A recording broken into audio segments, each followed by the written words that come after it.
আল্লাহ সুবহানাহু তাআলার চেহারা ঢাকা আছে নূর দিয়ে। যদি এই নূর সরিয়ে নেওয়া হতো তাহলে আল্লাহ সুবহানাহু তাআলার চেহারার তাজাল্লিতে আসমান এবং জমিন জ্বলে পুড়ে ছারখার হয়ে যেত, এবং আসমান এবং জমিনের সকল কিছু পরিচালিত হচ্ছে, নির্ভরশীল হয়ে আছে, কানেক্টেড হয়ে আছে নূরের মাধ্যমে। যে আলোগুলো জ্বলতেছে, আলোগুলোর জ্বলা যেমন বাস্তব, সূর্য উঠছে, সূর্যের উঠা যেমন বাস্তব, পৃথিবীতে নূরের অস্তিত্ব তেমন বাস্তব। ফেরেশতারা কিসের তৈরি বলেন তো? নূরের তৈরি। নূর কি? না, নূর আগুন হলে তাহলে তো জিনেরা আর ফেরেশতারা একই হয়ে গেল।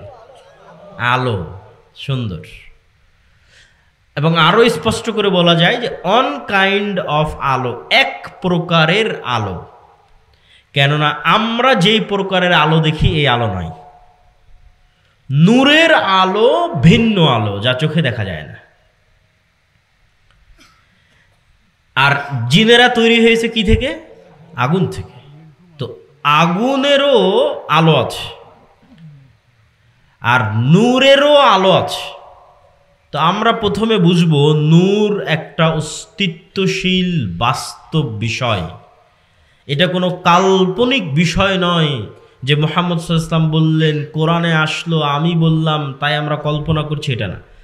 এই যে আলোগুলো জ্বলতেছে, আলোগুলোর জ্বলা যেমন বাস্তব, সূর্য উঠছে, সূর্যের উঠা যেমন বাস্তব, পৃথিবীতে নূরের অস্তিত্ব তেমন বাস্তব।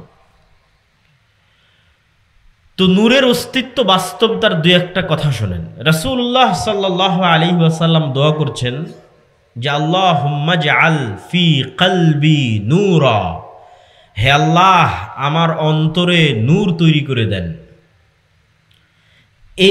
এই দোয়াটা অনেক লম্বা, যেখানে তিনি এভাবে বলতে থেকেছেন যে ওয়াফি সামঈ নূরা ওয়াফি বাসারি নূরা, আমার কানে নূর তৈরি করে দেন, আমার চোখে নূর তৈরি করে দেন, ওমিন ফাওকি নূরা, আমার উপরে নূর তৈরি করে দেন, তাহতি নূরা, আমার নিচে নূর তৈরি করে দেন, আমামি নূরা, সামনে নূর তৈরি করে দেন, পিছনে নূর তৈরি করে দেন, এবং আমার নূরকে বাড়িয়ে দেন, এবং আমার নফসে নূর তৈরি করে দেন। তো এই একটা দোয়া যেটা রাসূল সাল্লাল্লাহু আলাইহি ওয়াসাল্লাম আল্লাহর কাছে চাচ্ছেন যে আল্লাহ আপনি জিনিসটা একটু বুঝার চেষ্টা করেন, যে আপনি বলতেছেন আমার চোখের পাওয়ার কমে গেছে, আমার চোখের পাওয়ার বাড়াতে হবে। তাহলে এটা একটা বাস্তব জিনিস যে চোখের পাওয়ার কমে বাড়ে। আমি কানে কম শুনতেছি, আমার কানে একটা মেশিন লাগাতে হবে যেন আমি কানে বেশি শুনতে পাই। তার মানে এটা একটা বাস্তব জিনিস, কানে কম শোনা বেশি শোনা।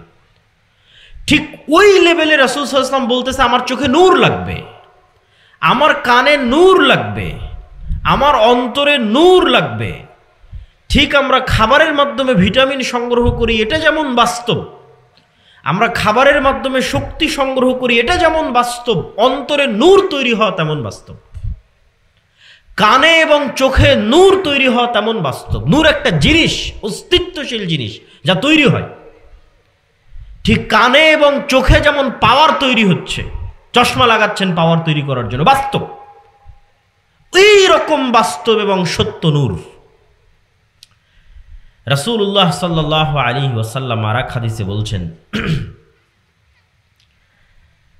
যে সমগ্র আসমান এবং জমিন যে আলো, এই আলোর মূল উৎস হচ্ছে আল্লাহ সুবহানাহু তাআলার চেহারার পর্দা নূর, হিজাব ওয়াজহি। আল্লাহ সুবহানাহু তাআলার চেহারা ঢাকা আছে নূর দিয়ে। লাউ কাশাফাহু, যদি এই নূর সরিয়ে নেওয়া হতো তাহলে আল্লাহ সুবহানাহু তাআলার চেহারার তাজাল্লিতে আসমান এবং জমিন জ্বলে পুড়ে ছারখার হয়ে যেত। তাহলে নূর আল্লাহ সুবহানাহু তাআলার চেহারার পর্দা, যেটা দিয়ে আল্লাহ সুবহানাহু তাআলার চেহারা ঢাকা আছে। এবং সলুহা আলাইহি আমরুদ দুনিয়া ওয়াল আখিরাহ, এবং আসমান এবং জমিনের সকল কিছু পরিচালিত হচ্ছে, নির্ভরশীল হয়ে আছে, কানেক্টেড হয়ে আছে নূরের মাধ্যমে, সম্পৃক্ত হয়ে আছে নূরের মাধ্যমে। তাহলে নূরের আরো একটা বিষয় বোঝা গেল যে নূর এতটা অস্তিত্বশীল যে সমগ্র পৃথিবী, আসমান, জমিন এবং সৃষ্টি জীব এবং আল্লাহ সুবহানাহু ওয়া তাআলার মাঝে পর্দা হিসেবে আছে নূর।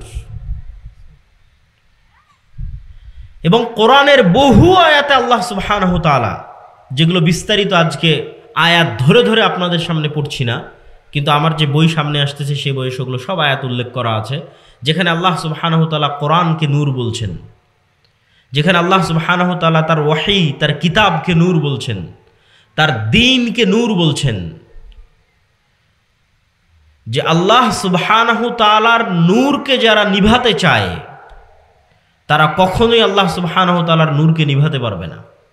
তিনি মুতিম্মু নূরি, তার নূরকে তিনি পূর্ণ করেই ছাড়বেন। ওয়ালাউ কারিহাল কাফিরুন ওয়ালাউ কারিহাল মুশরিকুন, যদিও কাফের এবং মুশরিকরা অপছন্দ করে, সেই নূর হচ্ছে ইসলাম, সেই নূর হচ্ছে কোরআন। এগুলোকে আল্লাহ সুবহানাহু ওয়া তাআলা নূর বলেছেন।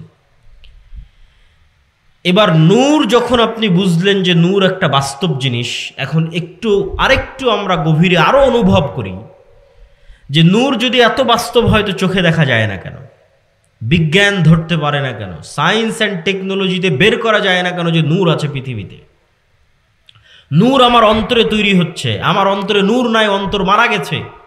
কি দিয়ে, কোন যন্ত্র দিয়ে পরীক্ষা করব? আমার চোখের পাওয়ার কমে যাচ্ছে, এটা মাপার যন্ত্র আছে, কিন্তু আমার অন্তরে নূর নাই, মারা গেছে, এটা মাপার আমার যন্ত্র কোথায়? অতএব আমি বাস্তবে অনুভব করতে চাই নূর আছে। তাহলে দুটো উদাহরণ দিয়ে আমরা এখান থেকে সামনের দিকে এগিয়ে যাব। আমাদের আলোচনার বিষয় ফেরেশতাদের প্রতি ঈমান। ফেরেশতারা কিসের তৈরি? নূরের তৈরি। আমরা বুঝবো যে নূর আছে পৃথিবীতে, আমাদের আশেপাশে সব জায়গায় নূর আছে, আমরা দেখতে পাচ্ছি না। তো চলেন এবার দেখতে পাচ্ছি না তাহলে কেন আছে। এক নাম্বার উদাহরণ, বিজ্ঞানীরা বলছে যে কুকুরের ঘ্রাণ শক্তি মানুষের ঘ্রাণ শক্তির চাইতে 10,000 গুণ বেশি। 1 গুণ 2 গুণ 100 গুণ 200 গুণ নয়, কুকুরের ঘ্রাণ শক্তি মানুষের চাইতে 10,000 গুণ বেশি। আমরা আপনাকে যেভাবে দেখছি, আপনারা আমাকে যেভাবে দেখছেন, আমাদের পাশে থাকা আর একটা সৃষ্টিজীব কুকুর আমাদের সেভাবে দেখে না। আরো খুলে বলি, আগে যখন সাদা কালো টিভি ছিল তখন একটা মানুষের চেহারা যেমন দেখা যেত, রঙিন টিভিতে সেই চেহারা ভিন্ন দেখা যায়। তো আমি এখন আপনাকে যেমন দেখছি, যেই কালারে দেখছি, যে আকার আকৃতিতে দেখছি, কুকুর আমাদের সেই কালার, সেই আকার আকৃতিতে দেখে না। কেন? আমরা 3D মাত্রায় দেখতে পাই, অন্য সব প্রাণী ওইভাবে 3D মাত্রায় দেখে না। তাহলে কুকুর চিনে কিভাবে? কুকুর চিনে ঘ্রাণে, চেহারা দেখে নয় যে এটা আব্দুল্লাহ, ওটা আমার মালিক, ওটা আমার মনিব। ঘ্রাণ দিয়ে চিনে ফেলে। মানুষ যাচ্ছে, মানুষ আসছে ঘ্রাণ দিয়ে। তো কুকুর এমনও, তথা পৃথিবীতে এমনও জিনিস আছে যা আমার নাক নিতে পারবে না, তার চাইতে 10,000 গুণ সূক্ষ্ম লেভেলে নিচে নেমে গেলে 10,000 গুণ, তথা আমার নাক যেই লেভেলের ঘ্রাণ নেবে তার চাইতেও 10,000 গুণ নিচে নেমে গেলেও কোনো একটা জিনিসের ঘ্রাণ আছে, কিন্তু আমি বুঝতে পারতেছি না, কুকুর বুঝতে পারতেছে ওই জিনিসের ঘ্রাণ আছে। ধরেন এই মাইকটার একটা ঘ্রাণ আছে, আমি টানলেও বুঝতে পারতেছি না। তো পৃথিবীতে এমনও ঘ্রাণ আছে যেই ঘ্রাণ আমি অনুভব করতে পারি না। 10,000 গুণ নিচ পর্যন্ত আমি অনুভব করতে পারি না, কিন্তু কুকুর পায়। 2 নাম্বার, এখন পর্যন্ত মানুষ এমন কোনো যন্ত্র আবিষ্কার করতে পারেনি যে যন্ত্রটা কুকুরের মতো ঘ্রাণ নিতে পারবে। তাহলে সায়েন্স অ্যান্ড টেকনোলজি এক পাশে, মানুষের নিজের নাকের ঘ্রাণ শক্তি এক পাশে, দুটো মিলিয়ে পৃথিবীতে এমন হাজারো জিনিস আছে যার ঘ্রাণ আছে, কিন্তু মানুষের কোনো মাধ্যম নাই ওটা জানার যে ওটার ঘ্রাণ আছে কিনা। পৃথিবীতে ওই জিনিসের ঘ্রাণ অস্তিত্বশীল, কিন্তু মানুষের কোনো জানার মাধ্যম নাই ওর ঘ্রাণ আছে কিনা, না মানুষের তৈরি যন্ত্রের, না মানুষের নাকের। 2 নম্বর উদাহরণ, এরকম হাজার উদাহরণ আল্লাহর সৃষ্টিজীবের মধ্যে আছে, কিন্তু আমরা শুধু 2টা উদাহরণ দিয়ে রাসূল সাল্লাল্লাহু আলাইহি ওয়াসাল্লামের একটা হাদিস বলবো, বলে সামনের দিকে আগাবো।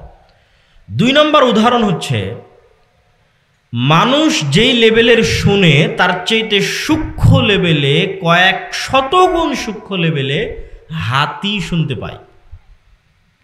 তথা পৃথিবীতে এমনও আওয়াজ আছে যে আওয়াজ আমরা শুনতে পাই না, আমাদের তৈরি করা কোনো যন্ত্রও শুনতে পায় না, অথচ আওয়াজ আছে। আওয়াজ নাই, আমি শুনতে পাচ্ছি না, তার মানে আওয়াজ নাই, এটা ডাহা মিথ্যা কথা। আমি নাক দিয়ে ঘ্রাণ নিতে পারতেছি না, তার মানে এই জিনিসটার কোনো ঘ্রাণ নাই, এটা মিথ্যা কথা। আমি শুনতে পাচ্ছি না, এই জন্য কবরে আযাব হচ্ছে না, এটা মিথ্যা কথা। কবরে আযাব হচ্ছে, কিন্তু ওই আওয়াজের যেই সূক্ষ্মতা, ওই সূক্ষ্মতা ধারণ করার মতো শক্তি আমার কানের নাই, পৃথিবীর কোনো যন্ত্রেরও নাই। কিন্তু কিছু কিছু প্রাণীকে আল্লাহ ওই সূক্ষ্মতা দিয়েছে। এবার চলে রাসূল সাল্লাল্লাহু আলাইহি ওয়াসাল্লামের হাদিসে। রাসূল সাল্লাল্লাহু আলাইহি ওয়াসাল্লামের হাদিস বলছে যে ফেরেশতাদের নূর যেই লেভেলের আলো, যেই প্রকারের আলো, আর জিন এবং শয়তানের আগুন যেই লেভেলের আলো, ওই লেভেলের আলো মানুষের যেমন দেখার সক্ষমতা নাই, মানুষের তৈরি করা যন্ত্রের যেমন ধারণ করার সক্ষমতা নাই, কিন্তু আল্লাহর তৈরি করা কিছু সৃষ্টিজীবের আছে। রাসূল সাল্লাল্লাহু আলাইহি ওয়াসাল্লাম বলে দিয়েছেন যে জিন শয়তানের লেভেলের আলো দেখার সক্ষমতা কুকুরের আছে, আর ফেরেশতা লেভেলের আলো, নূর লেভেলের আলো দেখার সক্ষমতা মোরগের আছে। তাহলে নূর পৃথিবীতে অস্তিত্বশীল না অস্তিত্বশীল নয়? বলেন। নূর পৃথিবীতে আছে না নাই? আমাদের আশেপাশে এখন আছে না নাই? আছে। আমি বুঝতে পারছি না, দেখতে পাচ্ছি না, তার মানে না, এটা ভুয়া কথা। অসংখ্য জিনিস এরকম যেটা আমরা পাই না। তারপরে এটা শেষ উদাহরণ, নূর প্রমাণ করতে গিয়ে শেষ উদাহরণ। যদিও এটা ওই উদাহরণ নয় যে যন্ত্র ধরতে পারতেছে না, যন্ত্র ধরতে পারছে, কিন্তু আমরা চোখে দেখি না। সেটা কি?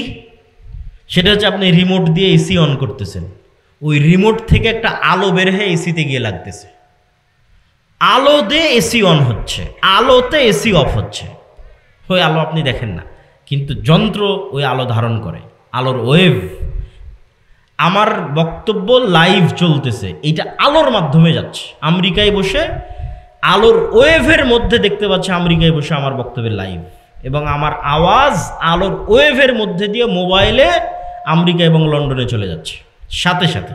আলোর গতি এত দ্রুত যে সাথে সাথে চলে যাচ্ছে, অথচ যেই ওয়েভ ব্যবহার করে আমার এই কথা চলে যাচ্ছে মোবাইলের মাধ্যমে, লাইটের মাধ্যমে, এসির রিমোট ব্যবহার করে অন অফ হচ্ছে, এগুলো আমরা কেউ চোখে দেখি না, কিন্তু আছে। এই আলো অস্তিত্বশীল, এই ওয়েভ অস্তিত্বশীল। কিন্তু সবচেয়ে আশ্চর্য বিষয় হচ্ছে, রাত দিন আমি ফোনে কথা বলতেছি, রাত দিন আমি মোবাইলে মানুষের লাইভ দেখতেছি, আর আমি আবার মনে করতেছি কি যে আল্লাহ সুবহানাহু ওয়া তাআলা আমার কথা শুনছেন না। এটা হলো সবচেয়ে আশ্চর্যের, যে আমার এখানে বলা কথা আমেরিকায় বসে মানুষ শুনতে পারতেছে মানুষের তৈরি করা যন্ত্র দিয়ে সাথে সাথে, আর আমার কথা আল্লাহ শুনছেন না।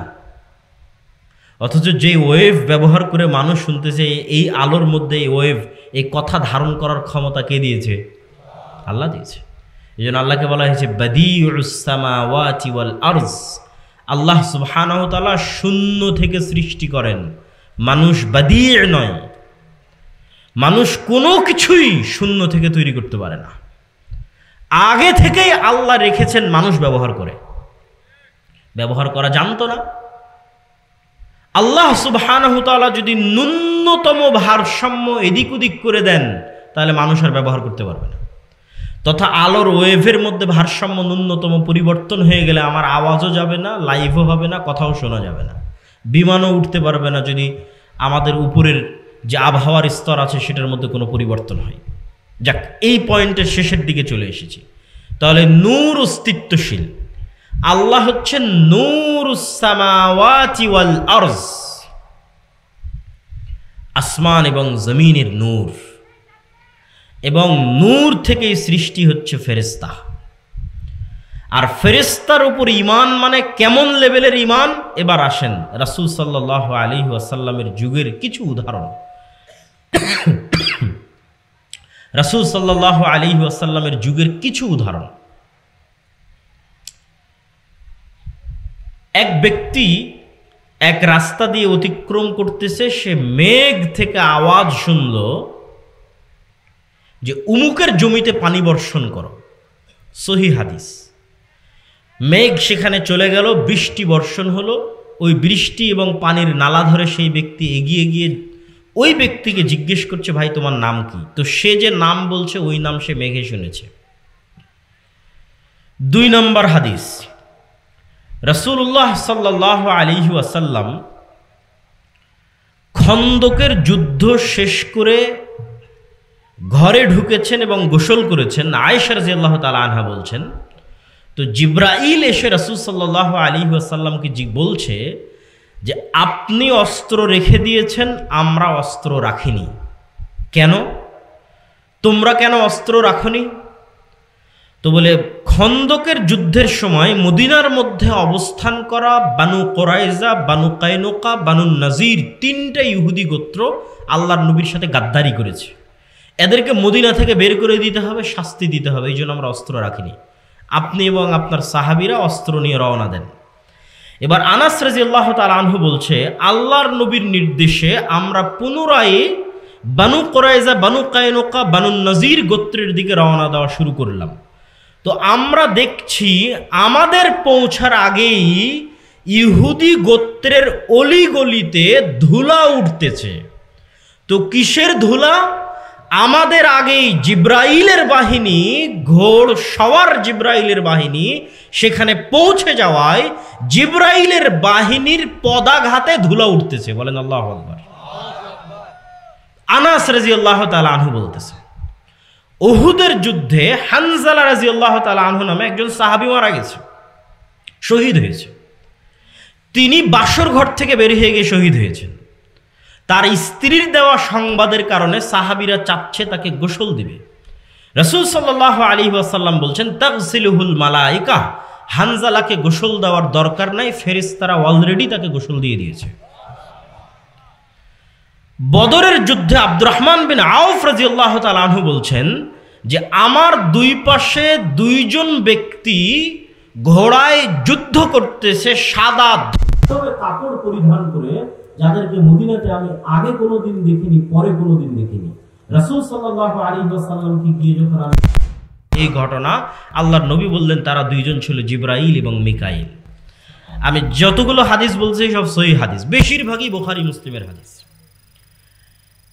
উহুদের যুদ্ধে রাসূল সাল্লাল্লাহু আলাইহি ওয়াসাল্লামের এক সাহাবী একজন মুশরিককে তাড়া করতেছে। তাড়া করতে গিয়ে সে একটা অদৃশ্য আওয়াজ শুনলো, আকদিম হাইজুম, দ্রুত এগিয়ে চলো হে হাইজুম। তো দ্রুত ওই মুশরিকের উপর আক্রমণ করতে গিয়ে সাহাবী দেখছেন তার আক্রমণের আগেই মুশরিক উল্টে পড়ে আছে এবং তার আহত জায়গা থেকে, ক্ষত স্থান থেকে রক্ত বের হচ্ছে। এই ঘটনা সাহাবী রাসূলুল্লাহ সাল্লাল্লাহু আলাইহি ওয়াসাল্লামকে শোনালেন। আল্লাহর নবী বললেন, এটি ছিল 3য় আসমান থেকে আসা ফেরেশতা। আল্লাহু আকবার। ফেরেশতাদের ঘটনা রাসূল সাল্লাল্লাহু আলাইহি সাল্লামের জীবদ্দশায় সাহাবীদের বাস্তবে চোখে দেখা অসংখ্য, অগণিত, বলতে বলতে শেষ করা যাবে না, এত বেশি। আর এগুলো শুধু হাদিস থেকে নয়, স্বয়ং আল্লাহ সুবহানাহু ওয়া তাআলা পবিত্র কোরআনের সূরা আলে ইমরানে, সূরা নেসায় আল্লাহর নবীর সহযোগিতায় বদরে, উহুদে, খন্দকে, হুনাইনে 1000, 3000, 5000 করে ফেরেশতা তিনি অবতীর্ণ করেছেন। তার স্পষ্ট ঘোষণা পবিত্র কোরআনে আল্লাহ সুবহানাহু ওয়া তাআলা দিয়েছে যে বদর, উহুদ, খন্দক, হুনাইনে 1000, 3000, 5000 করে ফেরেশতা অবতীর্ণ হয়েছে। সাল্লাল্লাহু আলাইহি ওয়াসাল্লাম একদিন মসজিদে নববীতে বসে আছেন। এইরকম মুষ্টি কয়েক, গুটি কয়েক সাহাবীদের জামাতও বসে আছে। একজন অপরিচিত ব্যক্তি মসজিদে নববীতে প্রবেশ করলো। চুল উস্কো খুস্কো নয়, সফরের কোনো আলামত নাই, চিনাও যায় না। এই সফর আজকের বিমানের যুগের সফর নয়, এই সফর মরুভূমির সফর। তো কোনো আলামত নাই সফরের। ওমর রাদিয়াল্লাহু তাআলা আনহু বলছেন, তাকে আমরা চিনিও না। আজকের 1400 বছর পরের মদিনা এত ছোট শহর যে এখনো মদিনার সব মানুষকে চেনা সম্ভব। আর আমরা যেই সময়ের হাদিস বলছি এইটা আজ থেকে 1400 বছর আগে, যখন সর্বোচ্চ 500 থেকে 600 1000 মানুষ মদিনায় বসবাস করে, সবাই সবাইকে চিনে। তাহলে চিনিও না, দূর থেকেও আসেনি, কেননা সফরের আলামত নাই, তো বিমানের সফর নয়, মরুভূমির সফর, ঘোড়া আর উটের সফর। রাসূল সাল্লাল্লাহু আলাইহি সাল্লামকে সে জিজ্ঞেস করছে, মাল ইসলাম, মাল ঈমান, মাল ইহসান, মাতা সাআহ, ইসলাম কি, ঈমান কি, ইহসান কি, কিয়ামত কখন হবে? রাসূল সাল্লাল্লাহু আলাইহি সাল্লাম সবগুলো প্রশ্নের উত্তর দিলেন। ওই ব্যক্তি পাল্টা বলতে থাকছে, আপনি ঠিক বলেছেন, ঠিক বলেছেন। সব ঘটনা শেষ হয়ে যখন ফিরে চলে যাচ্ছেন, আল্লাহ নবী জিজ্ঞেস করলেন সাহাবীদের, তোমরা কি জানো ইনি কে? তো বলে, না, আমরা তো জানি না ইনি কে। রাসূল সাল্লাল্লাহু আলাইহি ওয়াসাল্লাম বললেন, এটা জিব্রাইল তোমাদেরকে দ্বীন শেখানোর জন্য এসেছিল। তাহলে ফেরেশতা আছে, এটার উপর সাহাবীদের বিশ্বাস কোন লেভেলে? ইয়াকিন, ইয়াকিনের লেভেলে। চোখে দেখেছে ফেরেশতা, বাস্তবে ফেরেশতাদের কার্যক্রমের আলামত দেখেছে, 24 ঘন্টা ফেরেশতাদের কথা শুনতে থেকেছে, 24 ঘন্টা। কেন রাসূল সাল্লাল্লাহু আলাইহি ওয়াসাল্লামের হাদিসগুলোকে আপনি এক জায়গায় করলে দেখবেন যে প্রতিদিন ফেরেশতাদের কথা আছে। রাসূল সাল্লাল্লাহু আলাইহি ওয়াসাল্লাম আজকে এসে বলছে, আজকে আমার ঘরে ফেরেশতা আসেনি কেন? জিবরাইল আসেনি কেন? ঘরে ছবি। আয়েশাকে বলছেন খুলে ফেলো, এই জন্য আসেনি। রাসূল সাল্লাল্লাহু আলাইহি ওয়াসাল্লাম বলছেন যে আমাকে বারবার জিবরাইল মিসওয়াক করতে বলে, কেননা আমার মুখের গন্ধে জিবরাইলের কষ্ট হয়। রাসূল সাল্লাল্লাহু আলাইহি ওয়াসাল্লাম বলছেন তোমরা পেঁয়াজ রসুন খেয়ে মসজিদে আসিও না, কেননা ফেরেশতাদের কষ্ট হয়। কত ফেরেশতা সংক্রান্ত হাদিস দিবেন, কত! সাহাবীদের চোখের সামনে এবং রাসূল সাল্লাল্লাহু আলাইহি ওয়াসাল্লামের বর্ণনায় ফেরেশতাদের উপস্থিতি 24 ঘন্টা। এখনই জিবরাইল এসেছিল, এখনই আয়াত অবতীর্ণ হলো, এই আয়াত জিবরাইল দিয়ে গেল, তোমরা এটা মুখস্থ করো। এবং যখন জিবরাইল আসতো তখন রাসূল সাল্লাল্লাহু আলাইহি সাল্লামের চেহারা, অবস্থা সবকিছু পরিবর্তন হয়ে যেত এবং ঘেমে কম্পমান অবস্থা তৈরি হতো। এগুলো সব সাহাবীরা স্বচক্ষে দেখতেন। তাহলে তাদের বিশ্বাস যে ফেরেশতা আছে সেটা কোন লেভেলের? আর আমার আর আপনার বিশ্বাস যে আমাদের দুই কাঁধে ফেরেশতা আছে, লিখছে আমাদের আমলনামা, সেটা কোন লেভেলের? ফেরেশতা আমাদের সাহায্য করতে পারে, সেটা কোন লেভেলের? খালিদ বিন ওয়ালিদ যখন যুদ্ধের জন্য রওনা দিতেন, তখন দুনিয়াবি অস্ত্রের উপর ভরসা থাকতো না আল্লাহর শক্তি সামর্থ্য? বদরে দেখেছে ফেরেশতা এসে সহযোগিতা করে, উহুদে দেখেছে ফেরেশতা এসে সহযোগিতা করে, খন্দকে দেখেছে ফেরেশতা এসে সহযোগিতা করে। তাহলে আর ঈমান কোন লেভেলের যে আমি যদি হকের উপর থাকি ফেরেশতা আসবেই? কিন্তু আমার ঈমানই নাই, তাহলে তো ভোটের মাধ্যমে ক্ষমতায় যেতে হবে। বোঝেননি? ঈমান, আল ঈমান বিল গায়ব নাই। আর কোরআনে বলা আছে সমগ্র বাংলাদেশের ক্ষমতা অর্জনের কথা নয়, সারা পৃথিবীর ক্ষমতা অর্জন করা সম্ভব। সারা পৃথিবীর ক্ষমতা অর্জন করা সম্ভব। শুধু একদল মানুষ দরকার যাদের ঈমান বিল গায়ব ইয়াকিনের লেভেলে, পরকালের জন্য কাজ করবে আল্লাহর সাহায্যের অপেক্ষায়, উইদাউট এনি কম্প্রোমাইজ, কোনো কম্প্রোমাইজ ছাড়া, কোনো ছাড় ছাড়া। কেন তাদের বিশ্বাসের স্তর ওই লেভেলের, ঈমান বিল গায়ব সাহাবীদের লেভেলের। যে ঈমান বিল গায়ব আল্লাহ মুসা আলাইহিস সালাতু ওয়াস সালামকে শিখিয়েছিলেন, মুসা আলাইহিস সালাতু ওয়াস সালামকে বাস্তবে হাতে কলমে আল্লাহ সুবহানাহু ওয়া তাআলা শিখিয়েছে। আপনি বিশ্বাস করেন, আপনি বানু ইসরাইলের ঘটনা পড়ে দেখেন, ইতিহাস ঘেটে দেখেন, আজকের মুসলমানেরা আজকের আমেরিকা এবং ইসরায়েলের সামনে যতটা অসহায় এবং দুর্বল, মুসলমান বহু দূরের কথা, আজকের গাজার মানুষ আজকের আমেরিকা এবং ইসরায়েলের সামনে যত দুর্বল, তার চাইতে হাজার গুণ শতগুণ দুর্বল ছিল বানু ইসরাইলরা, তার চাইতে হাজার গুণ শতগুণ দুর্বল ছিল আল্লাহর নবী মুসা ফেরাউনের শক্তি সামর্থ্যের কাছে, ফেরাউনের ক্ষমতার কাছে। তাহলে মুসা কি দিয়ে বিজয় অর্জন করেছে? দুনিয়ার লজিক দিয়ে নয়, দুনিয়ার কার্যকরণের সূত্র দিয়ে মুসার বিজয় অসম্ভব, সম্ভব নয়। মুসা যদি চেষ্টা করে যে আমি দুনিয়াবি মাধ্যমে বিজয় অর্জন করব, তাহলে ফেরাউনের সাথে কম্প্রোমাইজ করতে হবে, কোনো রাস্তা নাই। মুসা যদি মনে করে আমি দুনিয়াবি মাধ্যমেই ফেরাউনের সামনে বিজয় অর্জন করব, তাহলে কম্প্রোমাইজ ছাড়া মুসার কোনো রাস্তা নাই। কেন? মুসা অসহায়, মুসা দুর্বল, কোনো ক্ষমতা নাই, কোনো সামর্থ্য নাই। তাহলে মুসা বিজয় অর্জন করেছে কি দিয়ে? আল ঈমান বিল গায়বের উপর ইয়াকিনের লেভেলের বিশ্বাস। কেন? মুসা জানে আল্লাহ কে, আল্লাহর শক্তি কি, আল্লাহর ক্ষমতা কি, আর এটাই আল্লাহ মুসাকে শিখিয়েছে। বলছে মুসা তোমার হাতে কি? তো লাঠি, লাঠি ছেড়ে দাও, সাপ হয়ে গেছে। আবার ধরো লাঠি হয়ে গেছে। তাহলে দুনিয়ার লজিকে এটা লাঠি, আল্লাহ সুবহানাহু ওয়া তাআলা মুসাকে শিখাচ্ছেন দুনিয়ার মানুষ মনে করবে এটা লাঠি, কিন্তু আমার ক্ষমতা সেকেন্ডে আমি এটাকে সাপ পরিণত করে দিতে পারি। তাহলে বিশ্বাস রাখতে হবে তোমাকে কার উপর? আল্লাহর ক্ষমতার উপর। এটা শিখো, প্র্যাকটিক্যাল লাইফে প্রতিদিন শিখো। এতদিন যাবৎ যেই লাঠি নিয়ে তুমি চলাফেরা করলা, যেই লাঠি দিয়ে তুমি পাতা পাড়তা, যেই লাঠি দিয়ে তুমি লাফ দিয়ে খাল পেরিয়ে যেতা, ওই লাঠিকে আল্লাহ সাপ বানিয়ে দিল, দেখো তোমার চোখের সামনে। তাহলে তোমার ভরসা দুনিয়ার লজিকের উপর নয়, কার ক্ষমতার উপর? আল্লাহর ক্ষমতার উপর। এটা মুসা আলাইহিস সালামকে প্র্যাকটিক্যালি আল্লাহ শিখিয়েছে। মুসা আলাইহিস সালাম প্র্যাকটিক্যালি এটাই শিখেছেন যে আমার আজীবন যেই লাঠি দিয়ে আমি চলাফেরা করতাম, সফর করতাম, ওই লাঠিকে আল্লাহ সেকেন্ডে সাপ করে দিচ্ছে। তাহলে এই আল্লাহর সহযোগিতা যদি আমার সাথে থাকে, যে কোনো কিছু হতে পারে। দুনিয়ার উপর ভরসা করে লাভ নাই, একমাত্র আল্লাহর উপরই ভরসা করতে হবে, এটা উনি শিখেছেন। এবং জাদুকরেরা যে মুসা আলাইহিস সালাতু ওয়াস সালামের লাঠিকে সাপ হওয়া দেখে সিজদা দিল, ওইটার পিছনেও কারণ ছিল এটা যে জাদুকরেরাও কিন্তু তাদের দড়ি ছেড়েছিল, তাদের লাঠি ছেড়েছিল, ওগুলো কিন্তু সাপ হয়েছিল। হাজার হাজার টপ লেভেলের বড় বড় জাদুকর উপস্থিত হয়েছিল, যাদের হাতের লাঠি এবং দড়িও সাপে পরিণত হয়েছিল। যেই সাপ, হাজার হাজার সাপ দেখে মুসা আলাইহিস সালামও ভয় পেয়ে গেছিল। তো ওরা ওদের দড়িকে সাপ বানানোর পরও কেন সিজদা দিল? ওদের দড়িগুলো যে সাপ হয়েছিল এটা ছিল চোখের ভেলকি, জাদুর সাপ, জাদু সত্য। আর মুসা আলাইহিস সালাতু ওয়াস সালামের লাঠি যে সাপ হয়েছিল এটা জাদুর সাপ ছিল না, এটা একদম আস্ত জ্যান্ত পুকুরে নদীতে থাকা যে আল্লাহর সৃষ্টি যে জ্যান্ত সাপ, জাদুর নয়, একদম সেই জ্যান্ত সাপ হয়ে গেছিল মুসা আলাইহিস সালাতু ওয়াস সালামের লাঠি, যা ওদের সব সাপগুলোকে খেয়ে ফেলেছিল। জ্যান্ত আস্ত সাপ, এটা কোনো জাদুর সাপ নয়।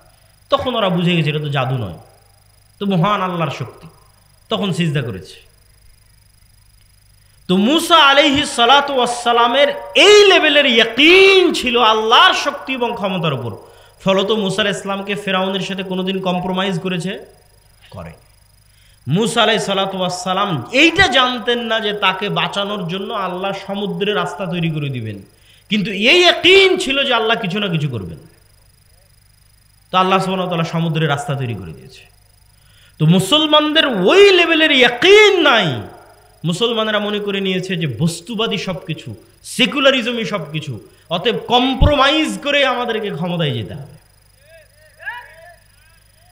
বরং ঈমান ঠিক রেখে মজবুত ভাবে কাজ করলে আল্লাহর সাহায্য যে আসতে পারে এই বিশ্বাস নাই। কেন? ফেরেশতার উপর বিশ্বাস নাই। কয়জন বিশ্বাস করে ফেরেশতার উপর? সবাই বুকে হাত দিয়ে বলুক যে সে বিশ্বাস করে ফেরেশতার উপর। অথচ ফেরেশতার অস্তিত্ব কত অস্তিত্বশীল, ফেরেশতার অস্তিত্ব যে আপনি জন্মের পর আপনার বাবাকে দেখেছেন, জন্মের পর আপনার মাকে দেখেছেন, এখন বয়স হয়ে গেছে আপনার ছেলেকে দেখছেন। তো আপনার ছেলের অস্তিত্ব যত সত্য আপনার কাছে, আপনার মা এবং পিতার অস্তিত্ব যত সত্য আপনার কাছে, তার চেয়ে বেশি সত্য আপনার সাথে ফেরেশতার অস্তিত্ব। কেন জানেন? আদম আলাইহিস সালাতু ওয়াস সালাম জন্মগ্রহণের পর তার বাপকেও দেখেনি, জন্মগ্রহণের পর তার সন্তানকেও দেখেনি।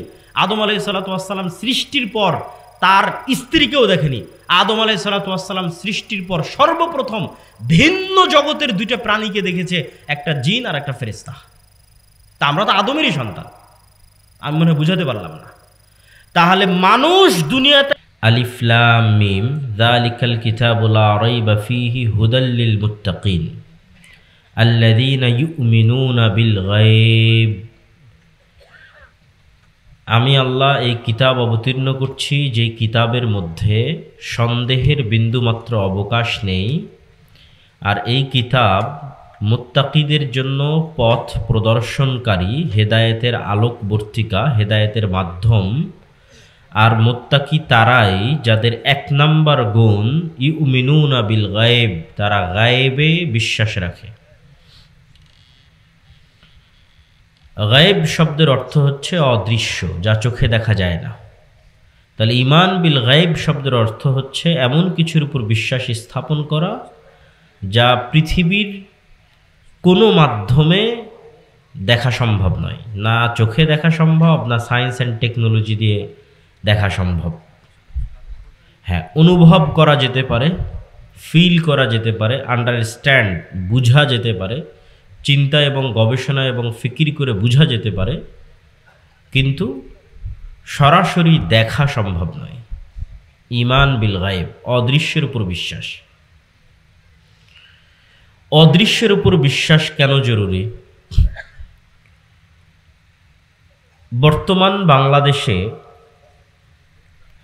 বিশেষত আমি গত 1-1.5-2 বছর যে আলোচনা করেছি, সে আলোচনাগুলোর সারমর্ম ছিল, যেগুলো ঘুরে ফিরে মাঝে মধ্যে এখনও বলি, যে আলোচনাগুলোর সারমর্ম ছিল ন্যায়পরায়ণতা, সত্যবাদিতা, মুসলমানদের সাথে বানু ইসরাইলদের মিলে যাওয়া, বানু ইসরাইলদের বিশাল ঘটনা আল্লাহ কোরআনে কেন বলেছেন সেগুলো থেকে মুসলমানদের শিক্ষা। গত আমার 1-1.5 বছরের আলোচনা দেখলে এগুলোই পাওয়া যাবে। আর 5ই আগস্ট পরবর্তী যখন বিভিন্ন ঘরানার, বিভিন্ন দল এবং মতের ইসলামপন্থী যারা, তাদের সাথে উঠা বসা, চলাফেরা, কথাবার্তা, বিভিন্ন প্রোগ্রামে একত্রিত হওয়া, এগুলোর যখন আল্লাহ সুবহানাহু ওয়া তাআলা সুযোগ দিলেন, তখন আমি আরেকটা জিনিস অনুভব করলাম যে মুসলমানদের ঈমান বিল গায়ব দুর্বল হয়ে গেছে। হয়তো আমারও মজবুত ছিল না ঈমান বিল গায়ব, বা হয়তো এখনো সেই পর্যায়ে নাই যে পর্যায়ে থাকা উচিত। আমি বলছি মানে আমি পরিপূর্ণ বিশ্বাস করি সেটিও বলছি না, কেন ওমর রাদিয়াল্লাহু তাআলা আনহু এত শক্ত ঈমানদার হওয়ার পরও নিজের মুনাফিক হওয়া নিয়ে ভয় পেতেন। হুযায়ফা ইবনুল ইয়ামান রাদিয়াল্লাহু তাআলা আনহুকে তিনি বারবার জিজ্ঞাসা করতেন যে মুনাফিকদের যে লিস্ট আল্লাহর নবী তোমাকে দিয়েছে, কেন হুযায়ফা রাদিয়াল্লাহু তাআলা আনহু ছিলেন সিররুন নবী সাল্লাল্লাহু আলাইহি ওয়াসাল্লাম, সাহিবুস সির, রাসূল সাল্লাল্লাহু আলাইহি সাল্লামের গোয়েন্দা ডিপার্টমেন্টের অন্যতম একজন দায়িত্বশীল, যার সাথে তিনি অনেক গোপন কথা, যা অনেক অন্যজনের সাথে শেয়ার করতেন না, সেগুলো তার সাথে শেয়ার করতেন। ফলত মুনাফিকদের, যাদের মুনাফিক মনে করতেন, তাদের তালিকা হুযায়ফার কাছে দেওয়া ছিল। তো ওমর রাদিয়াল্লাহু তাআলা আনহু নিজের এত মজবুত ঈমানদার হওয়ার পরও তিনি সন্দেহ করতেন যে আমি মুনাফিক কিনা। হুযায়ফার কাছে জানতে চাইতেন যে আল্লাহর নবী কি আমাকে কখনো মুনাফিক হিসেবে উল্লেখ করেছে কিনা তোমার কাছে। তো ফলত আমি বলছি, তার মানে আমার ঈমান খুব ভালো এটি বোঝানোর উদ্দেশ্য নয়, বরং আমাদের বাস্তব চিত্র তুলে ধরা উদ্দেশ্য। যে আমার রিয়েলাইজেশনে মনে হয়েছে যে মুসলমানদের ঈমান বিল গায়ব তলানিতে গিয়ে ঠেকেছে। কেননা বর্তমান পৃথিবীটা হচ্ছে বস্তুবাদী সেকুলার পৃথিবী। বস্তুবাদ এবং সেকুলারিজম এমন একটা জিনিস যা আপনি চাইতে না চাইতে আমাদের রন্ধ্রে রন্ধ্রে, রক্তে মাংসে মিশে গেছে। আপনি এটাকে এত সহজে বের করে ফেলতে পারবেন না। তো এই রক্তে মাংসে বস্তুবাদ এবং সেকুলারিজম মিশে যাওয়ার কারণে আমরা নিজেদের অজান্তে, নামে বলছি মুসলমান, কিন্তু নিজেদের অজান্তে আমরা সবাই বিশ্বাস করছি যে দুনিয়া যে গতিতে চলতেছে, এই গতিতে যদি আমি না চলি তাহলে আমি সফলতা পাবো না। আরো খুলে স্পষ্ট করে যদি বলি যে পৃথিবীতে প্রতিটা জিনিস বাস্তবায়নের কিছু লজিক আছে, কার্যকরণের সূত্র।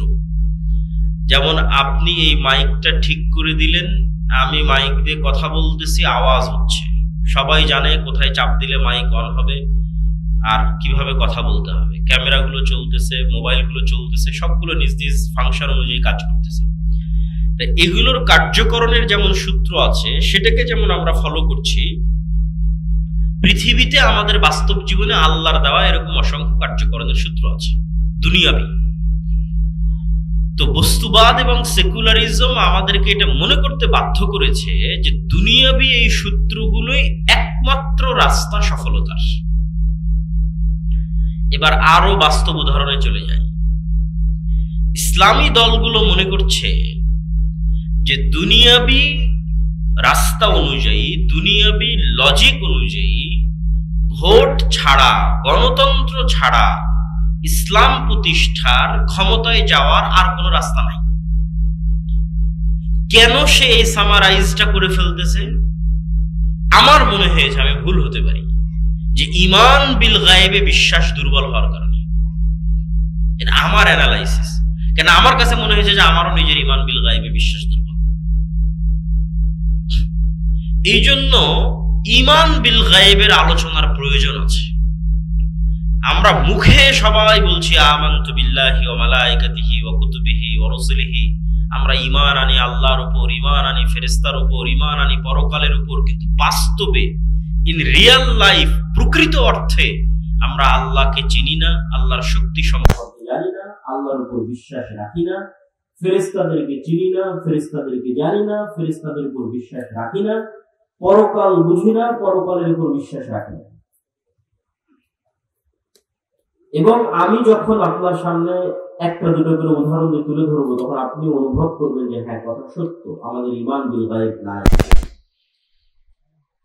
তো আমরা একটা পয়েন্টে আলোচনা করব আজকে, যদি সম্ভব হয় যতটুকু এই পয়েন্টটা টাচ করার, সেটা হচ্ছে আল ঈমান বিল মালাইকা, ফেরেশতাদের উপর বিশ্বাস। আর এই আলোচনার সাথে পরকালের আলোচনাও কিছুটা যুক্ত হবে। আল্লাহ সুবহানাহু ওয়া তাআলার উপর বিশ্বাসের আলোচনা আজকের আলোচনার বিষয়বস্তু নয়। তো ফেরেশতাদের উপর বিশ্বাস, সবাই মুখে বলছি যে আমরা ফেরেশতাদের উপর ঈমান আনি, কিন্তু বাস্তবে কেউ বিশ্বাস করে না যে ফেরেশতা আছে। বাস্তবে কেউ ইন রিয়েল লাইফ, প্রকৃত অর্থে যেভাবে সাহাবীরা ফেরেশতাদের ফিল করত, অনুভব করত, সেভাবে মুসলমানেরা ফিল করে না। ফলত আমরা মুখে ঈমানের স্বীকৃতি দিচ্ছি, কিন্তু বাস্তবে মুনাফিক অবস্থায় জীবনযাপন করছি। তো সাহাবায়ে কেরাম ফেরেশতাদের কিভাবে ফিল করতেন এবং ফেরেশতাদের উপর কিভাবে ঈমান রাখতেন, সেটার কিছু উদাহরণ আমি আপনাদের সামনে তুলে ধরব।